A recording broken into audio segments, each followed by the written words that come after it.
तो बचपन में तो आप लोग जानते ही हैं कि आपका भाई नज़दीकी शिक्षा पहले होती थी, तो उसी तरह भगत सिंह जी की भी शिक्षा जो है वो नज़दीकी शिक्षा शुरू हुई। और उस समय पे इनकी परीक्षा होती थी, मतलब ग्रेजुएशन से पहले होता था एफए का एग्ज़ाम, तो एफए का एग्ज़ाम इन्होंने पास किया।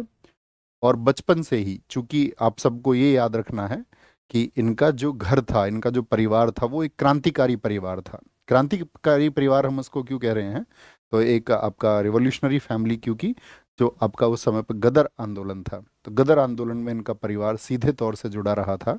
और गदर आंदोलन को इनके पिताजी ने काफ़ी चंदा भी दिया था। तो उस समय पर अगर हम आपसे बात करें तो लगभग 1,000 रुपये का चंदा उन्होंने दिया गदर आंदोलन को।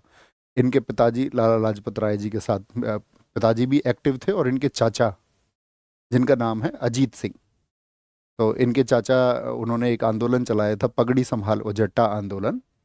तो आप समझ सकते हैं, जिनके पिताजी आपका आंदोलनों में या राष्ट्रीय आंदोलनों में सक्रिय रहे हों, जिनके चाचा जी राष्ट्रीय आंदोलनों में सक्रिय रहे हों, तो ब्लड में फिर उस तरह की चीज़ आनी जो है वो, मतलब उसकी संभावनाएं थी कि बच्चे में भी इसी तरह के गुण होंगे। और बच्चे में बिल्कुल उसी तरह के गुण निकले जब वो छोटे थे। तो एक बार कहते हैं कि आनंद मेहता, इनके पिता किशन जी जो हैं, पिता किशन उनके दोस्त थे, और वो गांव में आए हुए थे, वो कांग्रेस के कार्यकर्ता थे आनंद मेहता। तो जब गांव में आए हुए थे तो उन्होंने भगत सिंह को देखा कि एक छोटे से बच्चे हैं, हम सब ने छोटी कक्षाओं में सुनी, तो छोटे से बच्चे थे भगत सिंह, और आपका खेत में कुछ ऐसे लगा रहे थे लकड़ियों को। तो मेहता जी ने पूछा उनसे कि भाई भगत सिंह तुम क्या कर रहे हो, तो उन्होंने बोला बंदूक के बीज बो रहा हूँ, मतलब कि बंदूकें बो रहा हूँ। उन्होंने बोला कि इन बंदूकों से तुम क्या करोगे, तो उन्होंने बोला कि मैं अपने देश को आज़ादी दिलाऊंगा और अपने चाचा जी को छुड़ा करके लेकर आऊंगा। तो आप समझिए, छोटे से बच्चे थे। ये किस्सा आता है उनका जब कहते हैं कि उनकी 7 वर्ष की अवस्था थी और छोटी उम्र उनकी थी। तो आप समझ सकते हैं बच्चे के अंदर जो है देशभक्ति की भावना कूट कूट के भरी हुई थी। पढ़ाई का दौर शुरू होता है, और आपका अगर हम बात करें आपसे कि उन्होंने आपका एफए की परीक्षा पास करने के बाद में, मैट्रिक के बाद में बीए में एडमिशन की उनकी बात चली। 16 वर्ष उनकी उम्र हो चुकी थी। इससे पहले उनके अंदर राष्ट्र के लिए प्रेम, या हम कहें तो राष्ट्रवाद, उनकी नसों में मतलब पनप चुका था।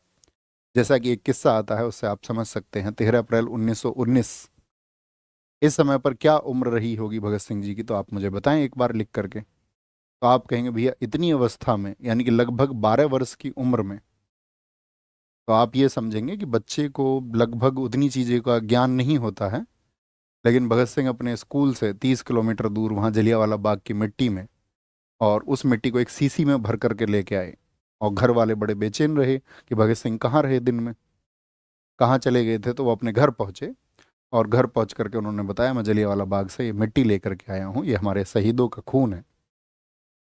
तो फिर वहाँ पर कहते हैं सब स्थानीय लोगों ने वहाँ पर उस सीसी, जिस सीसी में मिट्टी भरी हुई थी, उस पर उन्होंने आपका सब लोगों ने फूल चढ़ाए। तो भावनाओं का उम्मीद करूंगा एक बार आप बताएं, थम सब करके मुझ तक ये बात पहुंचाए, तो आप समझ गए होंगे उनके अंदर कितनी भावनाएं थी देश के लिए 12 वर्ष की अवस्था में। तो 16 वर्ष